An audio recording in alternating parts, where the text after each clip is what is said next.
নমস্কার সবাইকে, good morning. ভাবলাম সকাল সকাল আপনাদের একবার ছাদটা ঘুরিয়ে দেখাই। আর ছাদে এসে কি দেখলাম দেখুন, পাখিগুলো এই বৃষ্টির জন্য ছাদের যে শেড আছে সেই শেডের তলায় আশ্রয় নিয়েছে। আর নেবে নাই কেন বলুন? কাল রাত থেকে যে হারে বৃষ্টি হচ্ছে তাতে ওরাই বা যায় কোথায়? তাই ওরা কিছু না পেয়ে এই শেডগুলোর তলায় বা কার্নিশের তলায় এরকম জায়গাতেই তো আশ্রয় নেয়। চারপাশটা দেখেছেন কি বৃষ্টি হচ্ছে? কাল সকাল থেকে মানে এখনও অবধি একবারও বৃষ্টিটা থামেনি, একভাবে হয়ে যাচ্ছে, কখনো জোরে কখনো আস্তে, কিন্তু হয়েই যাচ্ছে, থামছে তো নাই। তবে বর্ষাকালে এটা একটা ভালো ব্যাপার, বেশ বৃষ্টি হলে বেশ ভালোই লাগে, আমার তো খুবই ভালো লাগে বৃষ্টি, আমার ভীষণ পছন্দ বৃষ্টি।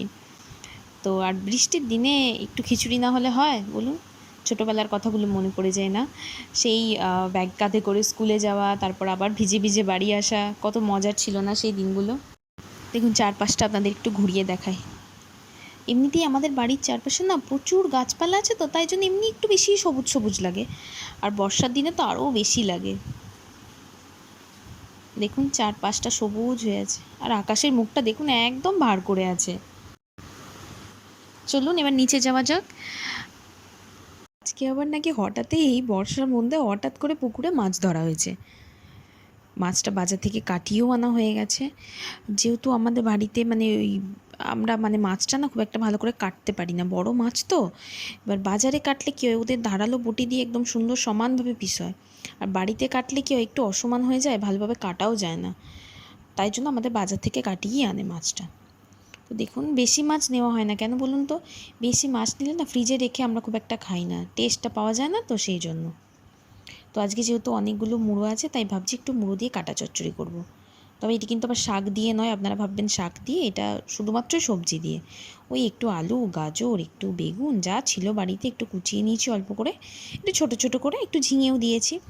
আপনারা শীতকাল হলে আরও কিছু সবজি অ্যাড করতে পারেন, মনে করুন একটু শিম দিলেন, একটু গাজর দিলেন, করতেই পারেন। প্রথমে আগে কড়াই বসিয়ে মুড়ো দুটো ভেজে নিয়েছি। আমি 4টে মুড়ো দেবো না, দুটো রেখে দেবো ঝালের জন্য, আর বাকি দুটো দিয়ে এটা করব। তো ওই আমি আর তুলিনি, মুড়োটা ভাজার পর ওই একটুখানি সাইড করে নিয়ে ওর মধ্যেই আমি লঙ্কা পাঁচফোড়নটা দিয়ে দিয়েছি। অল্প একটু নাড়াচাড়া করে, মানে একটুখানি লঙ্কা পাঁচফোড়নটা ভালো করে ভাজা হয়ে গেলে এবার আমি সবজিটা দিয়ে দেবো। সব সবজি আমি একেবারেই দেবো, আলাদা আলাদা করে আমি ভাজি না, পুরো সবজিটা আমি একেবারেই দিয়ে দেবো। দিয়ে একটু ভালো করে নাড়াচাড়া করে একটুখানি নুন দিয়ে চাপা দিয়ে দেবো।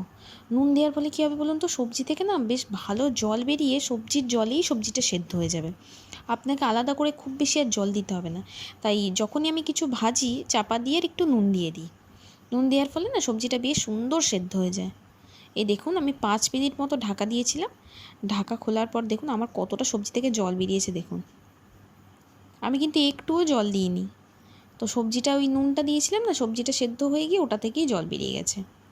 আর মাছগুলো একটুখানি এখন একটু ভেঙে ভেঙে মতো নিচ্ছে, ভেঙে ভেঙে নিলে কী হয় মাছগুলো মানে কাটা চচ্চড়িটা বেশ মাখো মাখো মতো হয়, না হলে কী হয় গোটা গোটা মুড়োতে তো আর ভালো লাগবে না, একটুখানি ভেঙে ভেঙে নেওয়াটাই ভালো। তো এবার দিয়ে দেবো দেখুন যে গুঁড়ো মশলাগুলো আমরা দিই, একটু লঙ্কা গুঁড়ো, অল্প একটু হলুদ গুঁড়ো, আর যদি মনে করুন নুনটা তখন ভাজার সময় যেহেতু কম দিয়েছিলাম অল্প একটু নুন অ্যাড করব। আর হ্যাঁ, অবশ্যই ফ্লেভারের জন্য কাঁচা লঙ্কা, আমি কাঁচা লঙ্কাটা চিড়ে দিই, কাঁচা লঙ্কা চিরা কিন্তু আমি অবশ্যই ব্যবহার করব এতে। দেখুন এবার একটুখানি মাখামাখি করে নিয়ে, এটা কিন্তু হ্যাঁ, এটা কিন্তু সম্পূর্ণ আমার নিজের রেসিপি, মানে বাড়িতে আমার মা এটা খুব করতো ছোটোবেলায়, তো সেটা দেখে আমি এখন এটা করি, বেশ ভালো লাগে খেতে, শুকনো ভাতে সত্যিই খুব ভালো লাগে। তো মায়ের হাতের এই রান্নাটা আমার ভীষণ পছন্দের। দেখুন সবজিটা দেখুন সেদ্ধ হয়ে গেছে, এখনই প্রায় সিদ্ধ হয়ে গেছে, আমি কেটে দেখাচ্ছি দেখুন। কুমড়োগুলো তো একেবারেই সেদ্ধ হয়ে গেছে, আলুটা প্রায় সিদ্ধ হয়ে গেছে 90%। একটু নাড়াচাড়া করে মশলাগুলো একটুখানি ভাজা ভাজা হোক, আমি আর একবার চাপা দেবো। এটা চাপা দেওয়ার পর দেখুন সবজি থেকে জলটা কিন্তু পুরো শুকিয়ে গেছে, যে জলটা বেরিয়েছিল না তখন নুন দেবার পর, সেটা পুরো শুকিয়ে গেছে, সবজিটাও ভাজা হয়ে গেছে। আপনারা চাইলে জল কিন্তু নাও দিতে পারেন, তবে আমার মনে হলো আলুগুলো যেহেতু একটুখানি শক্ত শক্ত মতো ছিল, অল্প হাফ কাপ মতো গরম জল দিলাম।